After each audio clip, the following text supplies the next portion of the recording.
Hi traders, welcome to my YouTube channel. This is Farm Boss. Disclaimer. And guys, kung hindi pa kayo nakapag-subscribe, subscribe na po kayo. Maraming salamat.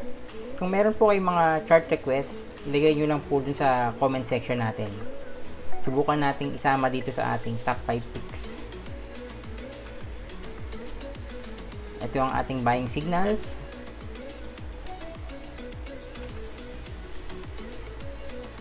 Stock screening. Meron po tayong ginawang video dyan.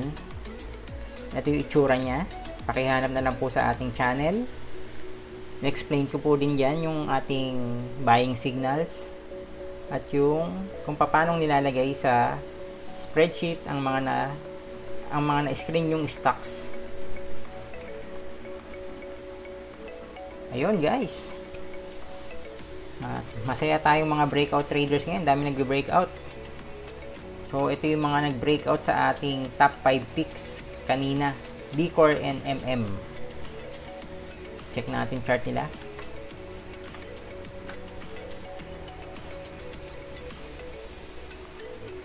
D-Core.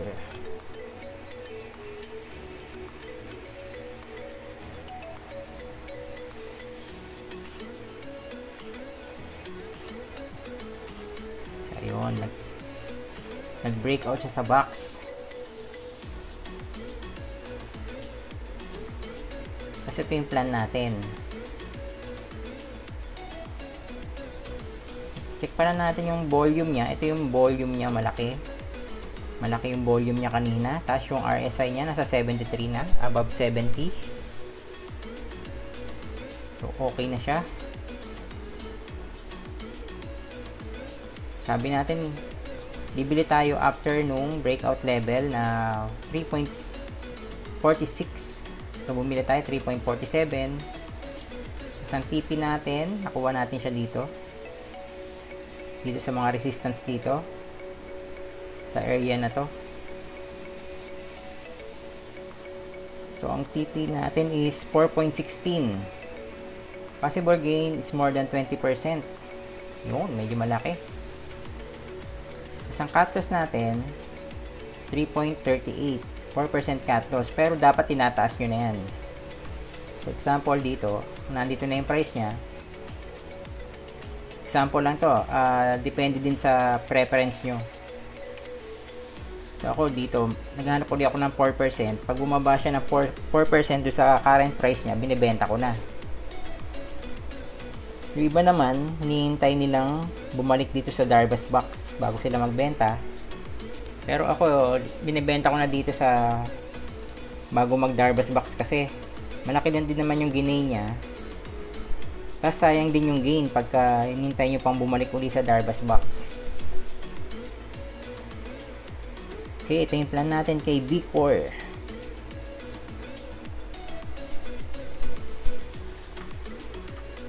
Pang nag-breakout is si MM. Check natin si MM. Ayun guys, nag-breakout na siya dati pero bumalik sa box, tapos nag-breakout ulit siya ngayon. Check natin. Gawa tayo ng panibagong box. Kala ko mahina na to kasi bumalik sa box eh. Pero nag-breakout na naman siya.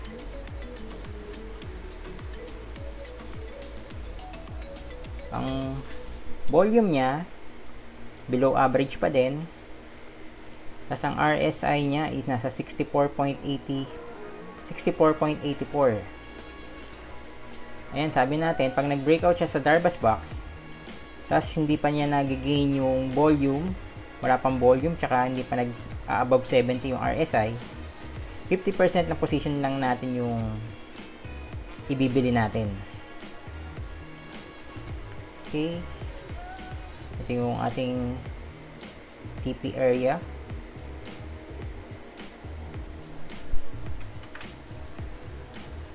So, nakuha natin siya dito. Tingnan natin, possible gain. Kung sa breakout ka nakabili, 5%. So, check nyo kung okay na ba yung gain na yan sa inyong grid. Pwede naman kayo mag-plan Pag umabot dyan yung price nitong pwede kayo magbenta ng 50%, tapos pagulungan nyo na lang yung natitirang 50%. So, check natin ating plan. So, buy tayo.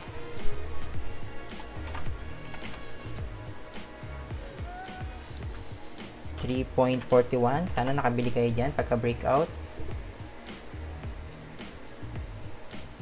Ang ating TP level, possible TP level.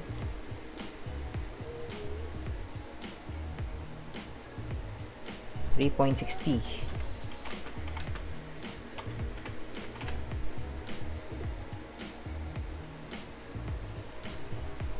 Sa ating cut loss, so nilagay na natin kahapon, 3.30.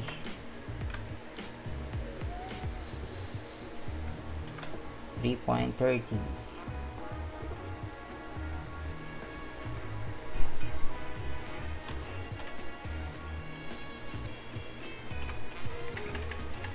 %4% cut loss. So, ayan guys yung plan natin kay Congratulations sa mga nakapasok, lalo na kay Vicor, ang laki na ng gain. So, proceed na tayo sa ating top 5 picks for October 27, Tuesday. ATN, MBT, DITO, PX, and IDC. So, check natin yung mga chart nila. ATN.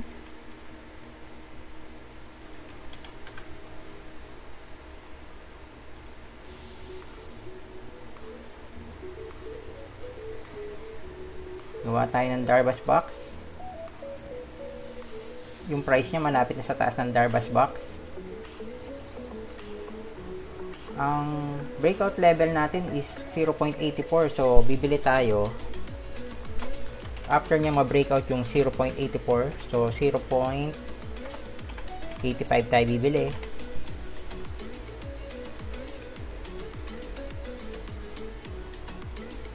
Check pala natin yung RSI niya. Nasa 75 na. Kaso yung volume, dapat mag-pick up yung volume niya pagka-breakout.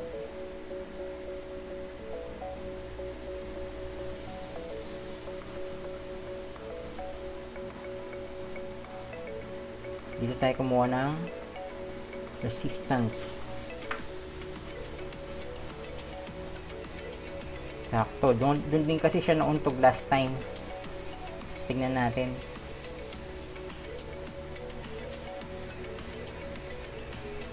%. So, check nyo yung ano niya. Check nyo kung pasok sa PL ratio nyo yan. Yung gusto nyong PL ratio. Pero, pwede nyo na may plano. Pagka tumama dyan, sell ng 50%. Tapos, planuhin nyo uli yung susunod na resistance. Or, pagulungin nyo lang siya. Hanggang tumaas. Tapos, mag-plan uli kayo dun pag nasa taas na. Mag-plan uli kayo. Ayan, yan ang ating buy. 0.85. TP level, possible TP.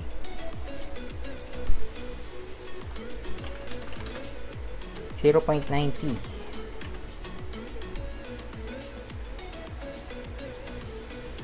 Isang cut loss natin.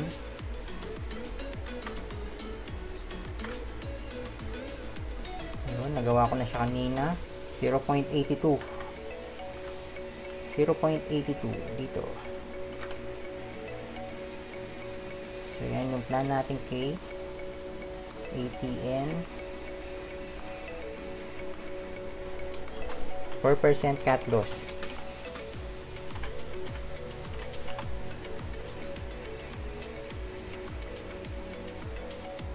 Okay, next. MBT. Ito si MBT. May plan na tayo dito dati eh. Na-break niya yung ano na yon. Na-break niya yung box na yon.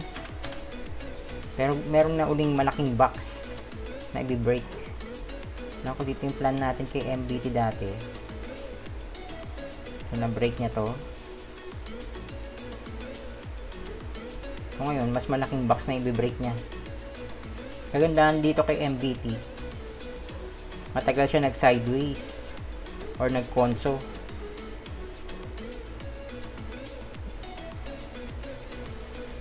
Pag matagal nagko-conso ang isang stocks, pag nag-breakout malakas siya. Tingnan natin kung malakas ang breakout nito ni MBT dito sa malaking box. RSI niya nasa 73, tapos yung volume niya below average pa din. Tapos yung confluence niya yung MA200 break. Kung ma-break niya yung box, mabibreak niya na din tong MA200. So, check natin. Ilang buwan ba nag-conso to si MBT? March. 7 months. So, tingnan natin kung mag-breakout to, kung malakas. Tagal siya nag-consolidate. So, ang ating breakout level is 43. Bibili tayo 43.05. Okay. 43.05.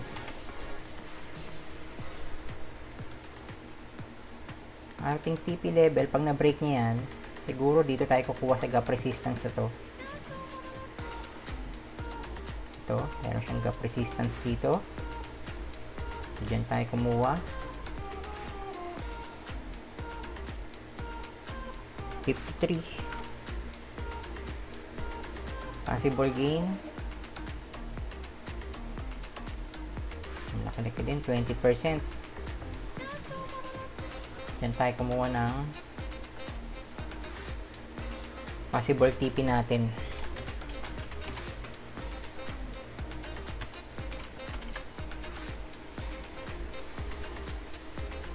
Okay, ang ating cut loss 43.5.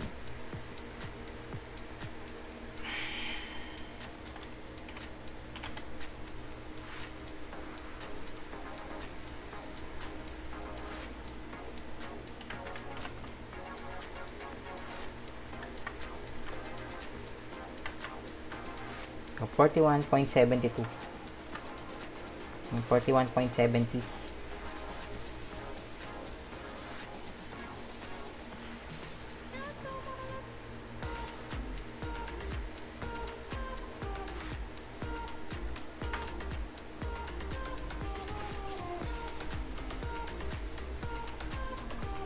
% cut loss.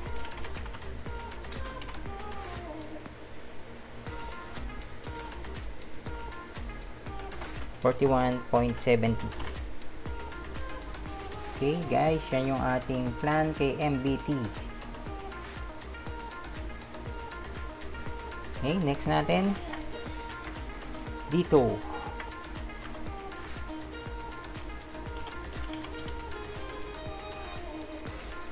Ito guys, inaabangan ko ito ng Friday. Pero kasabay niya si Aji, kaya si Aji yung napili ko eh. Meron siyang mini box dito. Ito. So, na-breakout niya na yan ng Friday. Itong box na to. Kaso kasabay niya si Aji. So, ito, yung mga decision making ko, tinitingnan ko yung kung saan yung susunod na resistance level. So, ito, susunod na resistance level nito, pagkalabas nitong mini box ay 7.00. 8.62. So, check natin si Aji.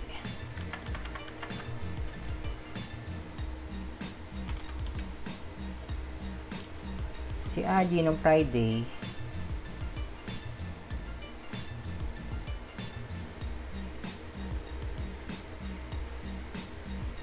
ang tinitingnan kong level is yung 8.02. Ito. Kasi meron siyang gap resistance dito eh. Ito.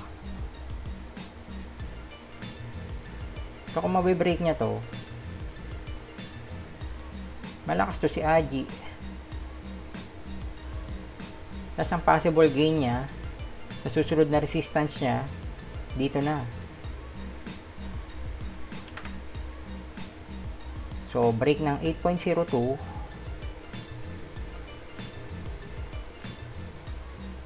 Ito na yung ano niya. Ito na yung possible gain mo kay Aji. So si Aji yung napili ko. Tsaka ito yata yung unang nag-break, hindi ko na matandaan. Pero ganun yung decision making natin dapat. Kung saan mas mataas yung gain, dun tayo. Okay, balik tayo kay dito. Baka mag-breakout siya sa malaking box.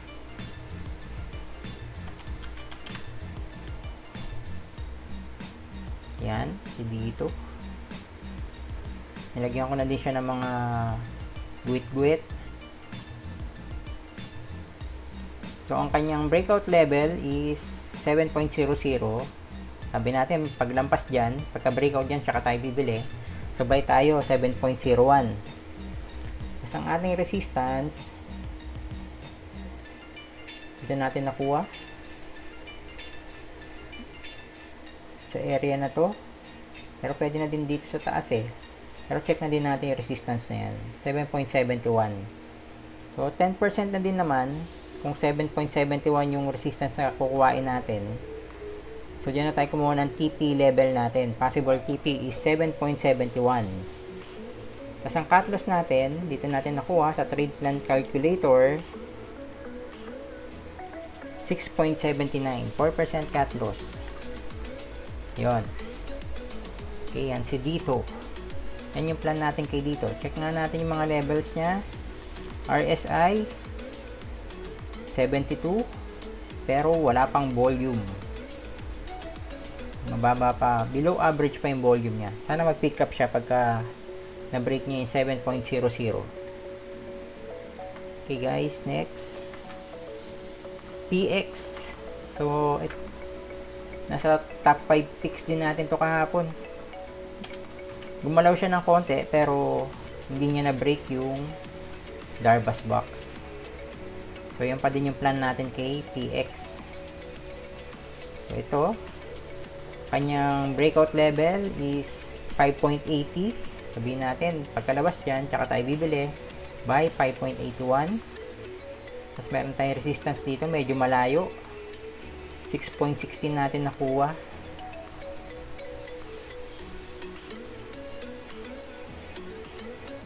Yan, dito. Dito sa area na to.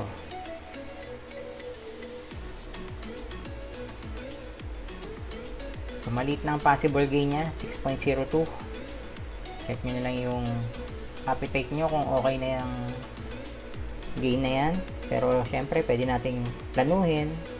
Pag na-hit yung resistance na to, pwede kayong mag-sell 50%. Tapos, pagulungin nyo lang pataas yung another 50% nyo. Okay, tapos ang ating cut loss, ito, 5.63 TX, ito, nakasulat na siya, 5.63, 4% cut loss. Okay guys, yan yung ating plan kay TX. Check pala natin yung volume niya, wala pang below average volume pa din. Tapos ang RSI niya is nasa 69. So sana mag-pick up yung volume pagka nag-breakout dyan sa box na yan. Next natin, IDC. Kasi IDC naman, pareho sila ng chart ni dito. Meron silang mini box. So yun, na-break ni IDC yung mini box kanina. Ito, naabangan ko din siya eh. Kaso, kay MRC ako nakapasok. Mukhang mas malakas yung ano niya, yung breakout ni MRC kanina eh. Tsaka parang late yata ako na to. Mabilis lang ito nag-breakout dito sa Darbas box. Kasi hinihintay kong mag-conso or mag-pullback ng konti. Kasi hindi na siya nag-pullback. So kay MRC ako nakapasok. Pero may chance pa din naman dito kasi tingnan nyo yung volume niya. Medyo below average pa din. Tapos yung RSI niya nasa 67. So masasatisfy yung ano natin, yung mga buy signals natin pag na-break tong big box na to, itong big Darbas box na to. So check natin yung levels. Ang kanyang breakout level is 2.96. 2.97 tayo bibili pagka breakout niya.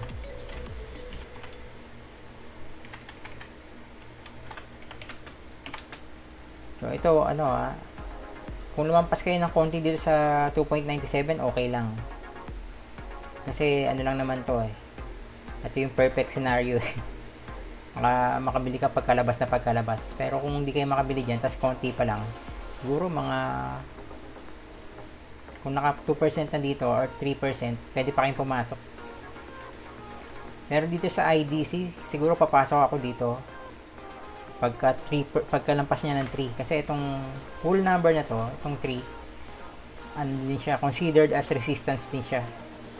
So, madami nagbebentahan dyan. Tingnan natin ang ating possible gain. Dito tayo sa box na to.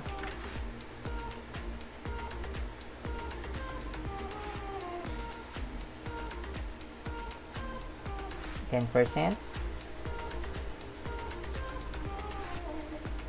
So, possible TP natin is 3.30. Tapos ang ating cut loss 2.88. 4% cut loss. Kinuha natin dun sa ating trade plan calculator. So may video din pala tayo ng trade plan calculator natin. Ginawa ko siya ng Saturday. So hanapin niyo na lang po dun sa ating channel. Trade plan calculator. Nandun siya sa playlist ng weekly tutorials. Yung ating cut loss, 4% cut loss is 2.88.